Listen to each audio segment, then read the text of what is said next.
नहीं तो 2027 को लेके क्या तैयारी चल रही है? 2027 में समाजवादी पार्टी अगर जीतती है तो क्या रहेगा आगे का भविष्य? अच्छा, देवरिया का ब्राह्मण किधर जाएगा? अब देवरिया का ब्राह्मण किधर जाएगा भाई?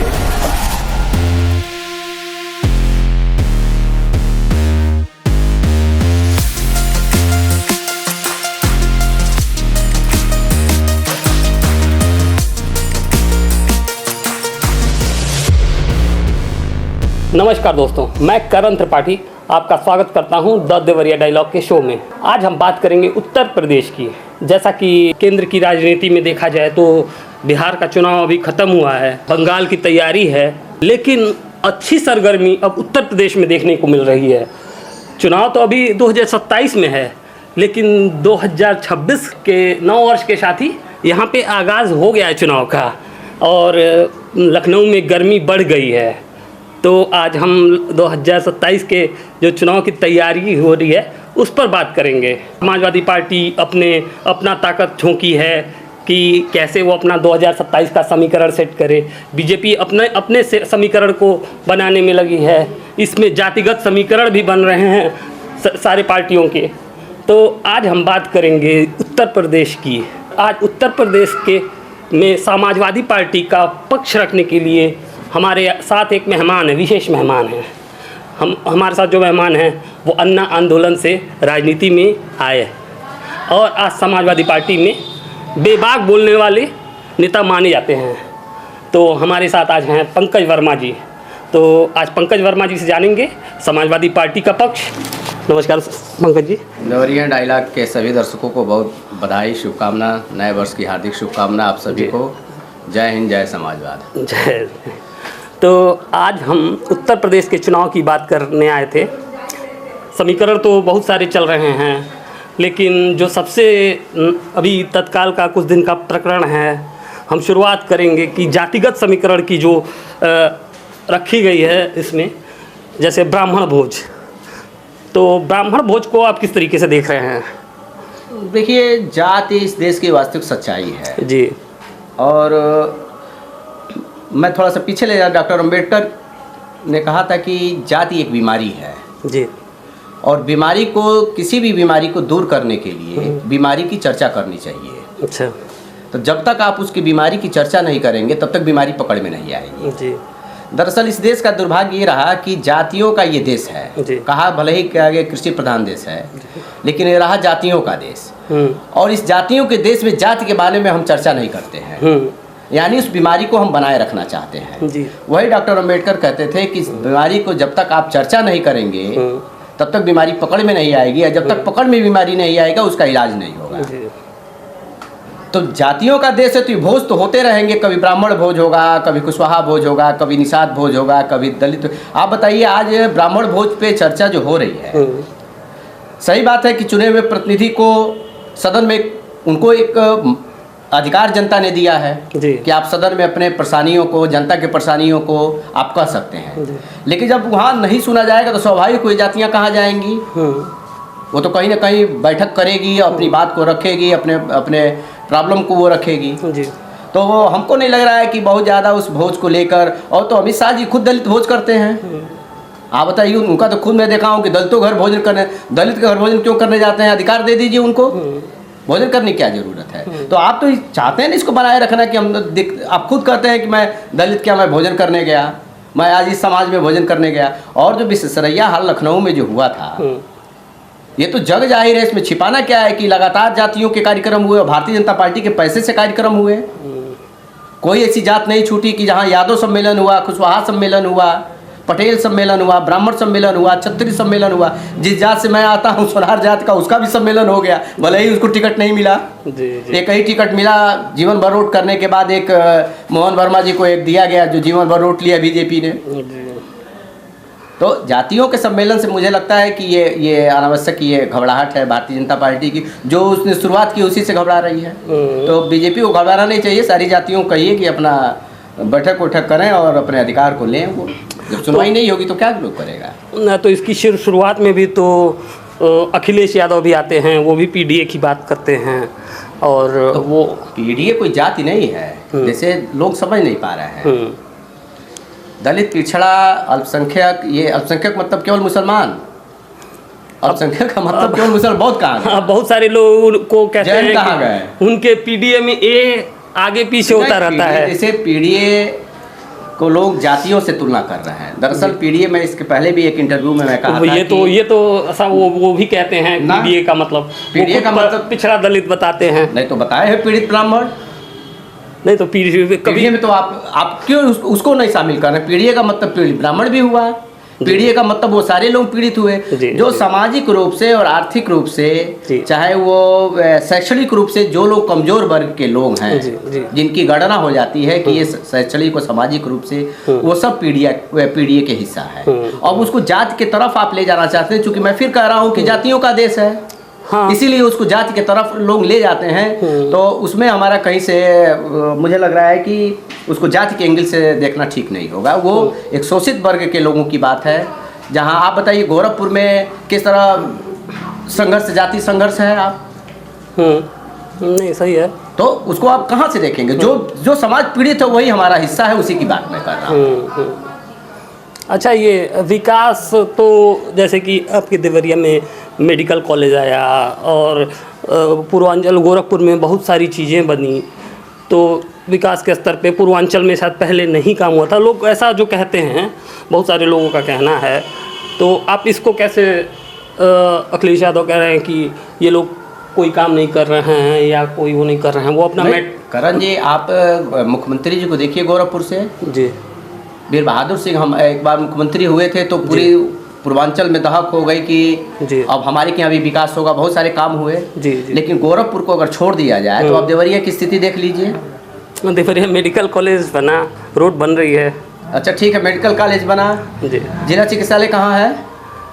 जिला चिकित्सालय भी लोग कह रहे हैं, मैं अभी कुछ दिन पहले एक बात किया था भाजपा के नेता। जिला चिकित्सालय कागज में है नहीं, अब उसको वो लोग कह रहे हैं मतलब आप ये कहिए इंटर कॉलेज चल रहा है, हाई स्कूल गायब है, वही तो हुआ ना जी। अब मेडिकल कॉलेज के बच्चे जो क्या बोलते हैं, ये जो बीमार लोग जा रहे हैं, आप सुन के हैरान में होंगे कि पहली बार हम लोग को सुनने में आया कि मेडिकल कॉलेज से रिफर मेडिकल कॉलेज में हो रहे हैं। बल्कि होता क्या है कि जिला चिकित्सालय से लोग रिफर होकर मेडिकल कॉलेज में जाते हैं। आपके पास न यूरोलॉजी है, न मेट्रोलॉजी है, न आपके पास हेमेटोलॉजी है, न क्या है यहाँ बच्चे क्या बताया जाए, कोई संसाधन ही नहीं।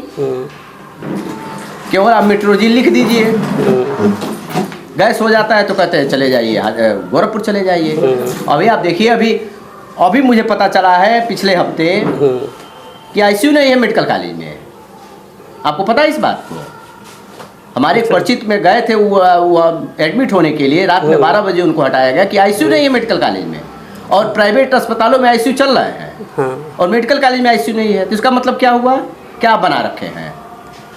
तो देवरिया में अभी जैसे कि ओवरब्रिज बनने की बात हो रही है, मज़ार वाला प्रकरण है, तो इसको आप लोग किस तरीके से देख रहे हैं? मान लीजिए कि जो सड़कें जाम लग रही है तो ओवरब्रिज तो बनना चाहिए, उससे दिक्कत तो सबको हो रही है। सुप्रीम कोर्ट का देखिए करण जी एक आदेश है जी कि जो भी धार्मिक स्थल जी अगर रोड में आते हैं जी, निर्माण के अगर बीच में बाधा अगर उत्पन्न करते हैं जी, तो उनको हटाया जाए जी और उनको दूसरा जगह दिया जाए जी। ये सुप्रीम कोर्ट का एक आदेश है जी।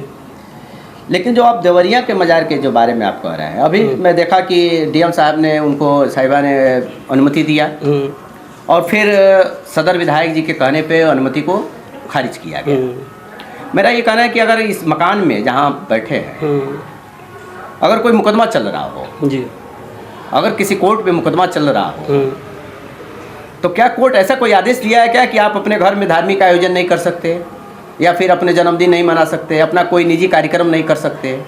ऐसा कोई निर्देश तो दिया नहीं है। तो जब ऐसा निर्देश नहीं दिया है तो शासन एक तरफ से तो वो अनुमति दे ही रही है, फिर अनुमति को खारिज कर रही है। तो आप बताइए, वो तो खुद ही वो अभी असमंजस में है कि हमको क्या करना है। लेकिन ये इसको दूसरे रूप में ये कहा जाए कि जहाँ आप इंगित करना चाहते हैं, मुझे माननीय विधायक जी के ऊपर इंगित करना चाह रहे होंगे आप, नहीं, जैसे कि ये, जैसे मैं विकास के बात को लेके कह रहा था कि जैसे मान लीजिए ये अभी हम लोग को जो ट्रैफिक की समस्याएं हो रही हैं, तो उसमें जो ओवरब्रिज है, ओवरब्रिज के अगर वन वे हो जाए और उधर से दूसरा सबसे ज़्यादा निकल जाए की समस्या जी, कोऑपरेटिव से लेकर हनुमान मंदिर तक है जी, करिए उसको जी। हनुमान मंदिर से लेके आप पीछे तक चले जाइए, चटनी गढ़ाई तक जो रोड बन रहे हैं, जी जी जी, आप उसी पे रोड बना, उसी पे नाला बना दिए। चौड़ीकरण का सुने वहाँ भी प्रस्ताव है जी जी। तो जहाँ जाम लग रहा है, राघोनगर से आप जाइए वहाँ भी जाम लग रहा है। तो जहाँ लोगों की समस्या सबसे ज़्यादा है, पहले उसका निस्तारण होगा कि जहाँ भी कोई समस्या बनी नहीं रही है उसको समस्या बनाया जा रहा है। कोऑपरेटिव से लेकर हनुमान मंदिर तक आप देखिए, किसी से पूछ लीजिए, वहाँ लोग जाना छोड़ दिए हैं। जो लोग रहते हैं वो पैदल तक नहीं जा पा रहे हैं। वन वे शायद हो गया है वो, तो नहीं, वन वे नहीं हुआ है, वो अपने सुविधा अनुसार कभी वन वे कर दिया जाता है, कभी टू वे कर दिया जाता है, तो सुविधा अनुसार। अच्छा, आपके हिसाब से देवरिया की प्रमुख समस्या क्या है? अब समस्या तो आप देख ही रहे हैं, सारी जगह जाम फंसे हुए हैं। हाँ, आपके पास जिला चिकित्सालय नहीं है, हाँ, कागज में जो है हॉस्पिटल का कहीं पता नहीं है, कागज में जी रहा है वो, हाँ, कागज में बस स्टैंड जी रहा है। समस्या तो खुले बाजार में आप देख लिए, सारे सामान जो है खुले बिक रहे हैं। तमाम बीमारियों का धूल धक्कड़ आप देखिए पूरा पट गया है ये शहर। तो समस्या खोजेंगे तो समस्या तो बहुत है, उसका निदान की ज़रूरत है ना, कि निदान समस्या तो आप कदम कदम पे खड़ा हो गया है। नहीं तो 2027 को लेके क्या तैयारी चल रही है? किस तरीके से, मान लीजिए भाजपा का जो तंत्र है और ख़ासकर मीडिया तंत्र और सोशल मीडिया, ये बहुत एक्टिव है, और जैसा कि अभी बिहार में दिखा तो इन लोगों ने बहुत तगड़ी तैयारी कर रखी थी। कौन सी मीडिया? तो भाजपा की अपनी मीडिया कर रही है, तो मेन स्ट्रीम मीडिया ही चली गई है भाजपा के साथ, उसका क्या करेंगे? नहीं तो अब वो तो अच्छे आदमी को खराब बना देंगे, खराब आदमी को अच्छा बना देंगे। जी, तो उसके जवाब में समाजवादी पार्टी अब क्या करेगी? जैसे कि बिहार में वो नहीं कर पाई शायद राजद। नहीं, दोनों का अलग अलग टेस्ट है जी। ऐसे जो आप बिहार को देख रहे हैं उसको उत्तर प्रदेश से मत देखिए। ठीक है, साइकोलॉजिकल थोड़ा प्रभाव पड़ता है, लेकिन अभी 1 साल का हमारे पास समय था। जी जी। तो 24 देखे ही हैं आप, अभी तो चुनाव हुआ है। जी जी, लेकिन 24 के बाद भी तो 3-4 चुनाव हो गए जिसमें कि भाजपा। अभी देखिए, अभी जिला पंचायत का चुनाव होने वाला, अभी पता चल जाएगा। सरकार अभी असमंजस में है, करावे कि न करावे, रोज टाल मटोल कर रही है, करा के देख ले, इसी में पता चल जाएगा कि भाजपा टेस्ट कर लेगी इसी में कि कितने जिला पंचायत उनके जीत रहे हैं। भैया उसके पहले तुम चुनाव होना है, तो टेस्टिंग तो है ही है अभी जी, तो टेस्ट करके उसको पता चल जाएगा, बीजेपी को भी पता चल जाएगा। आज के तारीख में सबसे ज़्यादा हमारे ही पास, हमारे ही दल से समर्थन से लोग जीते हुए इसी देवरिया में। तो टेस्ट करा लीजिए, चुनाव होगा पता चल जाएगा। और आप लोग का मुख्य मुद्दा क्या रहेगा 2027 को लेके? देखिए, जनता ही खड़ी हो गई है। 27 को लेके जनता ही खड़ी हो गई। बेरोजगारी चरम सीमा पे है, नौकरियां नहीं मिल रही। आज सुने हैं कि 3 साल बढ़ गया। हाँ, ये एक सुबह शलभ मणि वाले, भाई शलभ मणि के लिए मैं तो नहीं कहूँगा, क्योंकि बीजेपी तो सब घालमेल करती है ना। वो अपने ही लोगों से कहवाती है कि ऐसा पत्र लिख दीजिए कि आपके कहने से मैंने कर दिया। आपको पता नहीं चल रहा है कि रोज़ आप परीक्षा टाल रहे हैं? जी जी। इलाहाबाद में रोज़ लड़के आंदोलन कर रहे हैं कि हमारी परीक्षा नहीं हुई, आरक्षण को एकदम ख़त्म कर दिया गया। रोज़ मारा मारी चल रही है। अभी इसी टीटी को मैं देखा हूँ कि 30 तारीख को होना एग्ज़ाम होने वाला था, 29-30 में जी, उसको भी आपने ख़त्म कर दिया। आगे डेट पता नहीं कब होगा कब नहीं होगा। तो स्वाभाविक है, आपको डेट बढ़ाना, जब नौकरी नहीं देंगे, परीक्षाएं नहीं कराएंगे, तो डेट तो बढ़ती ही रहेगी। तो इसमें कौन सा बड़ा एहसान आपने कर दिया? नौकरी दे दीजिए, उस समय से नौकरी कराइए, कराने की ज़रूरत ही नहीं है। समय तो आप इसलिए बढ़ा रहे हैं कि अपना गुनाह को आप खुद स्वीकार कर रहे हैं कि हम नौकरी नहीं दे पा रहे, परीक्षा समय से नहीं करा पा रहे हैं, और परीक्षाएँ लीक हो रही हैं। तो आप ही की वजह से परीक्षा भी लीक हो रही है। आप ही 3 साल बढ़ा के वाहवाही भी लेना चाह रहे हैं, और अपने विधायकों से आप कहवा देते हैं कि एक पत्र लिख दो, उसी के आधार पे हम कर देंगे। ये तो हम लोग सब समझ ही रहे हैं। नौकरी दीजिए, मत बढ़ाइए। आप क्यों समय सीमा बढ़ा रहे हैं? आप जो लड़के आप बताइए 33 वर्ष के 35 वर्ष के हो जाएंगे, वो कब नौकरी करेंगे, कब शादी होगी उनकी, कब वो अपना घर परिवार बसाएंगे? तो ये सारी समस्याएं तो वही हैं। तो मुख्य मुद्दा तो वही है, बेरोजगारी है मुख्य मुद्दा, महंगाई मुख्य मुद्दा है, महिलाओं की सुरक्षा मुख्य मुद्दा है, आरक्षण मुख्य मुद्दा है। जी जी। तो सारे मुद्दा तो मुँह बाए सुरसा की मुँह की तरह खोल के बैठे हुए हैं। बस आपको चुनाव का इंतजार है। जिस दिन चुनाव हम लोग करेंगे उस दिन परिणाम सामने आएगा। अच्छा, देवरिया का ब्राह्मण किधर जाएगा? अब देवरिया का ब्राह्मण किधर जाएगा भाई? अब तो देवरिया के ब्राह्मण अब देख ही रहा है कि अब कोई सलम मणि के साथ जा रहा है, कोई शाखा मिश्रा जी के साथ जा रहा है, कोई हमारे सांसद जी के साथ जा रहा है, कोई हमारे साथ भी आ रहा है। तो ब्राह्मण तो भाई, तो उस दिन इंटरव्यू में मैं कहा कि भाई ओपिनियन लीडर है, वो अच्छे से समझता है इस समाज को, इस देश को जी। तो ब्राह्मण के लड़के क्यों बेरोजगार नहीं हो रहे हैं क्या? अगर पंकज वर्मा के घर अगर गैस अगर 1,000 रुपया आ रहा है तो करण त्रिपाठी के घर भी 1,000 रुपया आ रहा है जी। तेल हम खरीद रहे हैं 200 रुपया, तो आप भी खरीद रहे हैं 100 रुपया जो है तेल, हम भी पेट्रोल ले रहे हैं, तो करण त्रिपाठी घर भी जा रहा है। तो ब्राह्मण समाज समझे कि ऐसा नहीं है कि हमारे घर के लड़के की उम्र बढ़ रही है तो आपकी यहाँ नहीं बढ़ेगी। आपने जो ये कर दिया, मैं तो यही कहूँगा कि बड़ा खुश थे कि अब तो प्राइवेट हो गया। तो चलिए, तो एक नज़रिए से देखा जाए खुशी तो हो रही है कि निजीकरण में आप सब कर दिया, तो निजीकरण का एक फ़ायदा कि आरक्षण खत्म हो गए। लेकिन तो ब्राह्मण समाज को भी समझना पड़ेगा, जो तनख्वाह 1 लाख पाता तब कितना पा रहा है, अब कितना पा रहा है? आउटसोर्सिंग पे कितना मिलेगा उसको? 20,000 मिलेगा। और उन्हीं घर के समाज का लड़का 1 लाख पा रहा था, तो उसमें पूछना क्या है? तो आरक्षण खत्म होने से आप संतुष्ट हैं? नहीं, हम कहाँ लिए संतुष्ट हैं? जो बाबा साहब भीमराव अंबेडकर ने जो संविधान में जो व्यवस्था दिया है उसको हम कैसे ख़त्म होने देंगे? अभी देखिए, हम आवाज़ उठाए हैं तो अभी बढ़ा है। लेखपाल में आप देखिए बढ़ा है, पशु चिकित्सक में आपने उसमें आप शून्य कर दिए थे। तो आरक्षण तो देखिए, इसको गलत तरीके से आरक्षण को लोग देखते हैं। पूरी दुनिया में आरक्षण है, कहाँ नहीं है जी जी। नीचे पावदान से ऊपर उठाने की अगर जो व्यवस्था बनी तो ये आरक्षण को कैसे लोग बुरा, हम तो समझ ही नहीं पाते हैं कि इस पे तो जाति के मामले में, आरक्षण के मामले में खुला डिबेट होना चाहिए। और प्रधानमंत्री जी तो खुद कह रहे हैं कि हम आरक्षण के लिए अपना जान दे देंगे, ये इनका बयान है। तो जो प्रधानमंत्री आरक्षण के लिए अपनी जान दे रहे हैं, उन्हीं के सूबे में जहाँ से चुनाव लड़े हैं आरक्षण खत्म कैसे हो जा रहा है? यानी आपके कथनी और करनी में कहीं ना कहीं अंतर है। अच्छा, एक व्यक्तिगत सवाल मैं पूछना चाहूँगा आपसे कि हम कुछ जगहों से मुझे एक इनपुट मिल रहा है कि पंकज वर्मा भी 2027 की तैयारी कर रहे हैं और विधानसभा चुनाव लड़ सकते हैं, इसकी क्या सच्चाई है? नहीं, सच्चाई, टिकट मांगा जा रहा है अब राष्ट्रीय अध्यक्ष जैसा। भाई हम राजनीति में हैं तो सबको मांगने का अधिकार है, चाहे जिस दल के लोग हैं, सब लोग सक्रिय राजनीति में हम लोग हैं जी। तो हम जैसे सबका आवेदन है वैसे मेरा भी आवेदन है। तैयारी शुरू हो गई है? अब तैयारी शुरू है। तैयारी क्या करना है, हम लोग तो रोज़ फील्ड में हैं, फेसबुक पे हैं, पार्टी के कार्यक्रमों में हैं जी। अगर जगह मिलती है तो चुनाव लड़ा जाएगा। इसमें तैयारी क्या करना है, हम लोग देखिए सामाजिक जो होता है, जो राजनीतिक, जिसका फुल टाइम ये राजनीति होगी तो उसको तैयारी की ज़रूरत नहीं होती है। चाहे वो किसी दल का व्यक्ति अगर वो पूरा जीवन समर्पित समाज के लिए किया, दल के लिए किया, तो उसकी तो रोज़ की तैयारी है।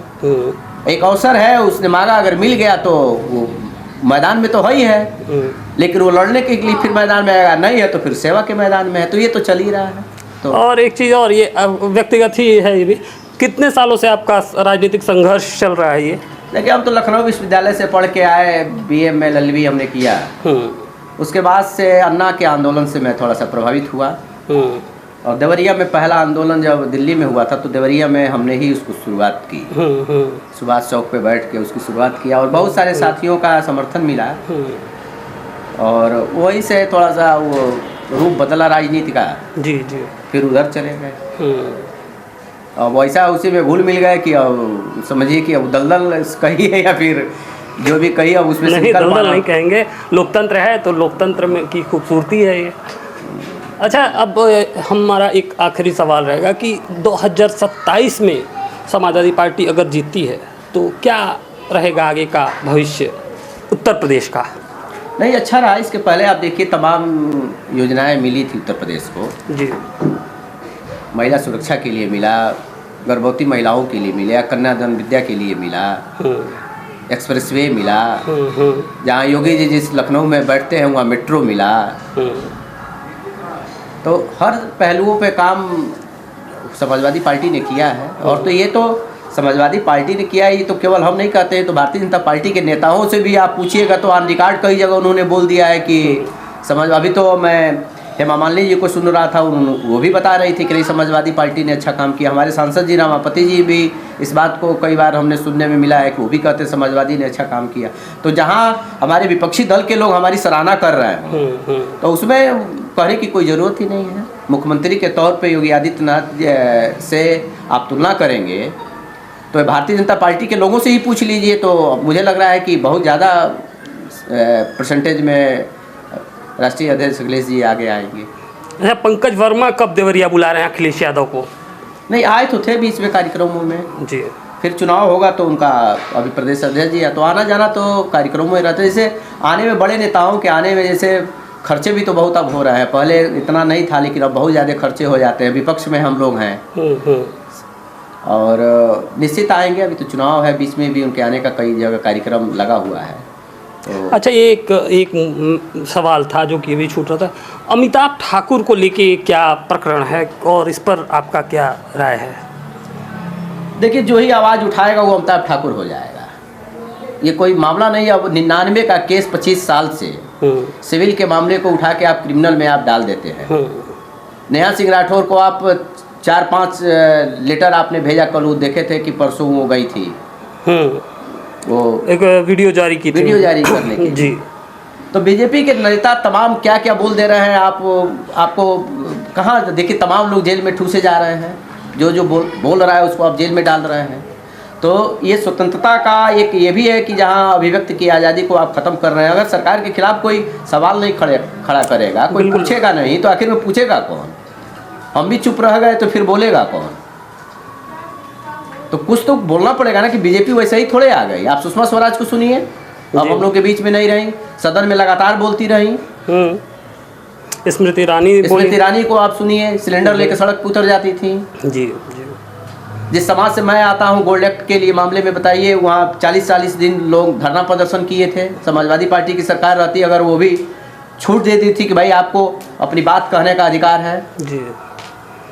40 दिन इसी रामलीला क्या मालवीय रोड में उन लोगों ने धरना प्रदर्शन किया था। तो बोलने का अधिकार तो आप छोड़ देंगे तो फिर आपके पास लोकतंत्र कहाँ बचेगा? लोकतंत्र की यही तो खूबसूरती है कि आपके द्वारा जो नहीं हो पा रही है बात, जो आप तानाशाही पे जो उतर रहे हैं, आप देख लीजिए किस तरह से आप नाम लेंगे तो बहुत ज़्यादा मामला गड़बड़ हो जाएगा। लेकिन कैसे माला पहनाए जा रहे हैं लोगों को, किस किस मामले में जेल में जा रहे हैं और निकलने के बाद क्या हो रहा है। तो बोलने के लिए देखिए लोकतंत्र की खूबसूरती है। अगर आप बोलेंगे नहीं तो फिर कौन बोलेगा? तो उसी का अंग है। अभी तो सुने हैं कि धरना प्रदर्शन भी किए हैं वो, तो धरना प्रदर्शन सॉरी कह रहे हैं, वो भूख हड़ताल पे भी चले गए। अब क्या हो रहा है अभी मुझे लेटेस्ट न्यूज़ का अपडेट नहीं है, लेकिन जी। पिछले दिनों एक चर्चा आई थी जिसमें देवरिया के सांसद शशांक मणि और शलभ मणि विधायक जी, इन दोनों का एक विवाद आया था और भी मतलब छिटफुट आते रह रहे हैं। इसको आप किस तरीके से देखते हैं? नहीं, वो तो टकराहट है, बस आपस में इन लोगों की टकराहट है कि हम बड़े कि आप बड़े जी। तो अब ये बराबरी में आने का ये है कि हमारे द्वारा करो। आप बताइए, जब इतनी टकराहट है जी तो सरकार क्या चलेगी? इसी से आप समझ लिए तो केवल टकराहट जनपद देवरिया का नहीं है। हाँ। ऐसे ही मुख्यमंत्री के यहाँ भी टकराहट है। अच्छा। ये टकराहट जो है, ये भी मुख्यमंत्री के यहाँ भी टकराहट। तो सुनते हैं प्रदेश अध्यक्ष उनके टेस्ट के ही नहीं है जी। हमको तो यहाँ तक पता चला कि मुख्यमंत्री से पूछा गया कि किस जाति के आपको प्रदेश अध्यक्ष बनाया जाए, तो उन्होंने कहा कुर्मी जाति को बनाया जाए। तो सोचे स्वतंत्र देश भी बन जाएंगे, स्वतंत्र देश, लेकिन बन गए पंकज चौधरी जी। तो टकराहट क्यों नीचे से नहीं है, ये उत्तर प्रदेश इस टकराहट में पिस रहा है। यहाँ विकास जो आप देख रहे हैं, ये हर जगह नालियाँ टूटी हैं, कोई काम नहीं हो रहा है। अभी दिशा की बैठक में आप देखें ना, मतलब दिशा की बैठक में एक जनप्रतिनिधि, मैं कह रहा हूँ कि अगर थोड़ा विधायक नाराज हो जाए तो डीएम बैठी रह रही हो, विधायक नाराज होकर चले गए,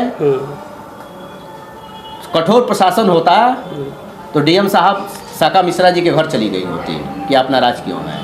विधायक कैसे नाराज हो जा रहा है या उसकी बात नहीं सुनी जा रही है? शाखा मिश्रा से आप लोग का जुड़ाव है क्या? क्योंकि शाखा मिश्रा के बयान आए कुछ, तो वो भी बहुत आप लोग के, आप भी उनके पक्ष में खड़े दिख रहे हैं।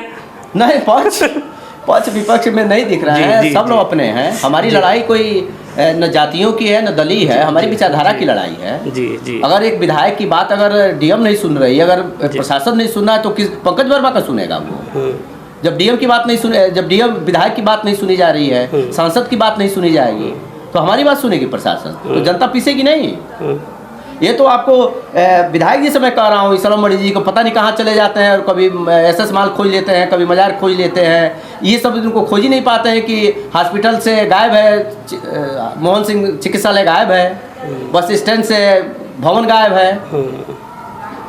अभी आप कुछ दिन पहले देखिएगा कि मंदिर के महंत और माननीय मंत्री जी, ये दोनों लोगों की टकराहट हुई पिछले ही महीने, ये पिछले ही साल की घटना है। हाँ, विजयलक्ष्मी गौतम और महंत जी सड़क पे लेट गए, कहे कि अपनी जान दे देंगे, और मंत्री जी के लोग सुभाष चौक पे जाके लेट गए। सलम मणि जी गायब थे।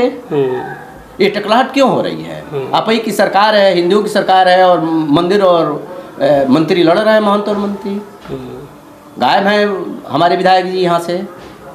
तो ये टकराहट जो हो रही है, देखिए चूँकि मामला ये हो रहा है कि देवरिया को, चाहे किसी भी मुद्दे को देखिए आप, इसको धार्मिक बनाते हुए, धार्मिक तो सांप्रदायिकता इसको कहा जाए, सांप्रदायिक बनाते हुए कि मुख्य विद्यों को कैसे टाला जाए जी, देवरिया उसकी गिरफ्त में आता जा रहा है और उसका अंग दे दिया जा रहा है। जैसे एक कहानी देखिए, हमको एक ओशो के एक पात्र थे, एक मित्र थे उनके, तो ओशो के एक मित्र थे, उन्होंने कहा कि हमारी माँ आपसे मिलना चाहती है, वो बहुत धार्मिक है।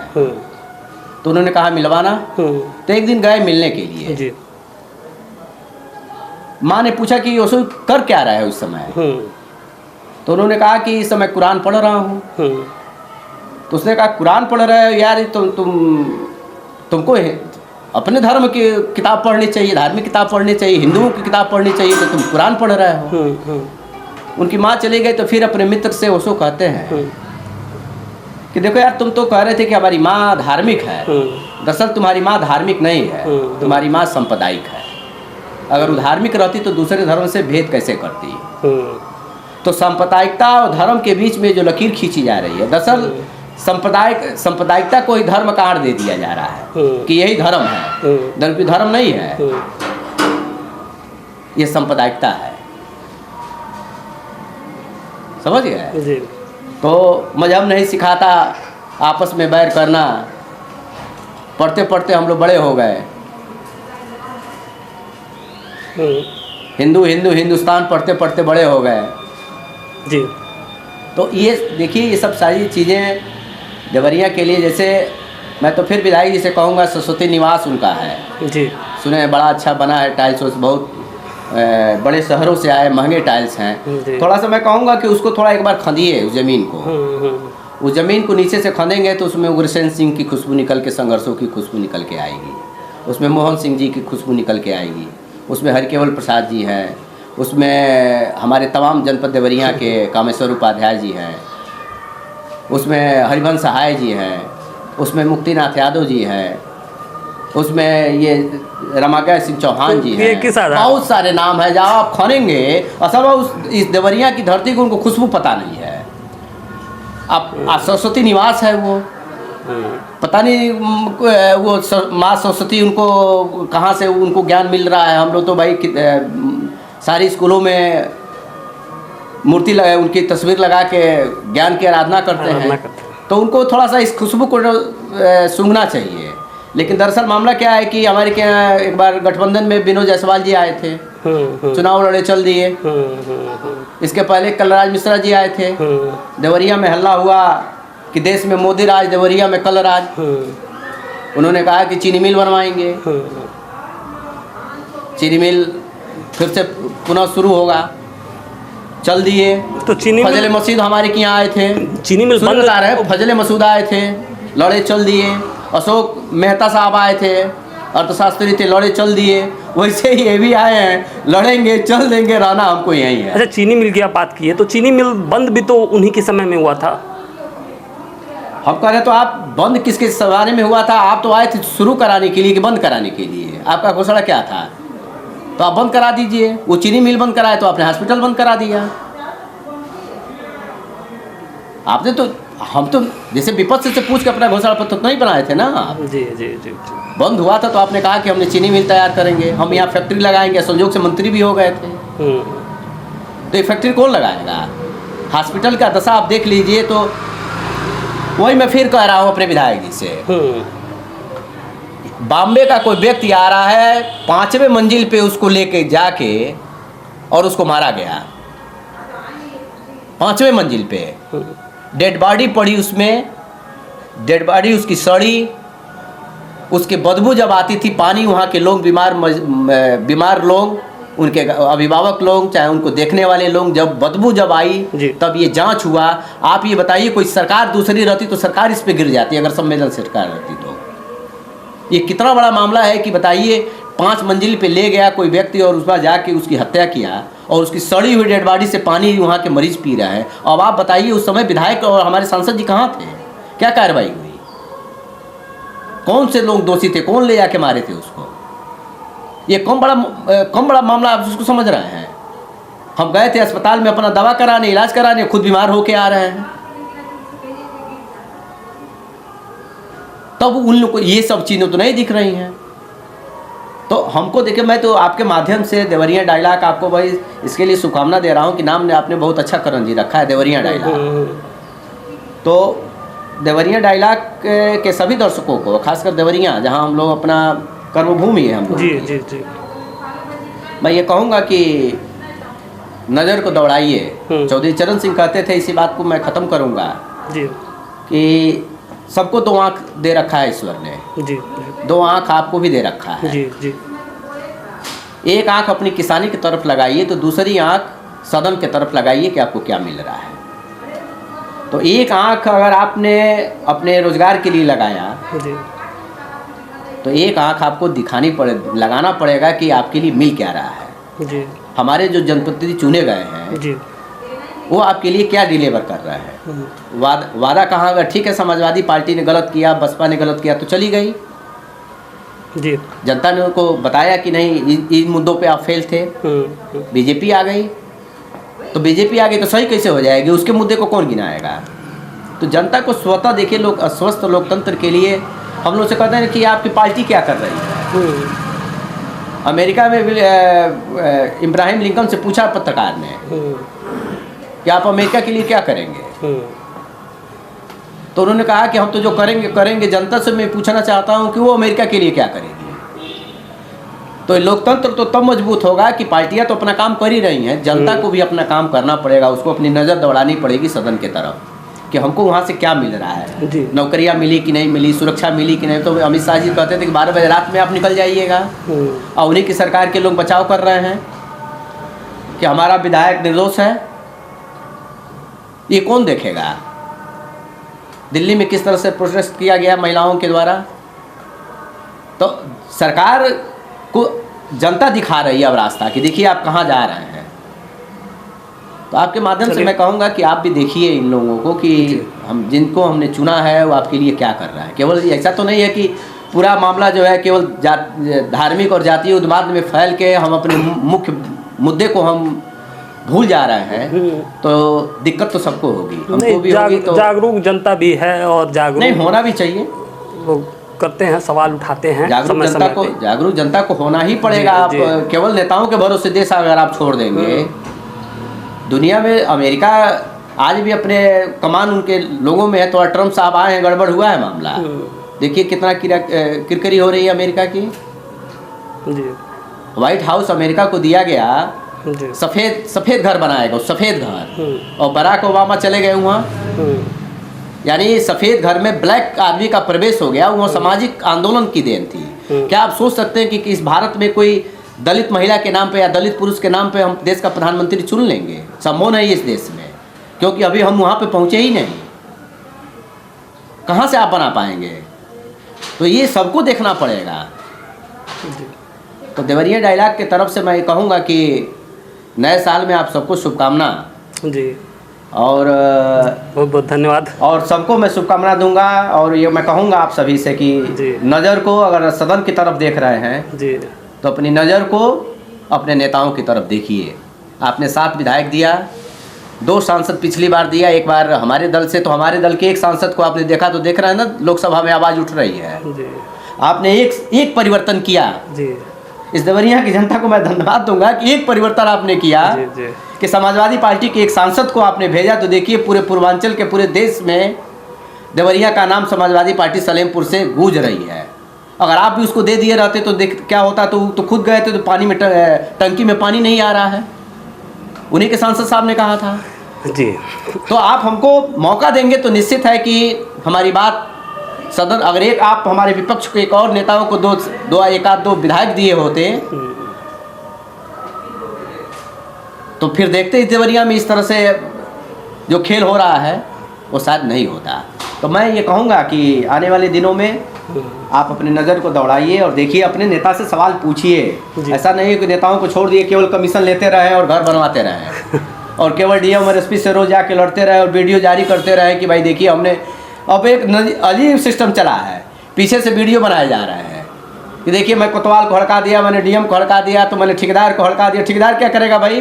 40% कमीशन आप मांग रहे हैं, ठेकेदार क्या करता है? ठेकेदार तो सबसे निरीह व्यक्ति है, 50% उसे ठेका मांग रहे हैं, कहाँ से देगा? उसी में से चुरा के आपको देगा। उसको आप हड़का रहे हैं, लोगों को दिखा रहे हैं कि भाई कहिए ना, जो ऊपर जो इंजीनियर जो पैसा ले रहा है उसको आप उसका भ्रष्टाचार को रोकिए। गंगा का प्रवेश ऊपर से नीचे होता है, नीचे से ऊपर थोड़े जाती है गंगा।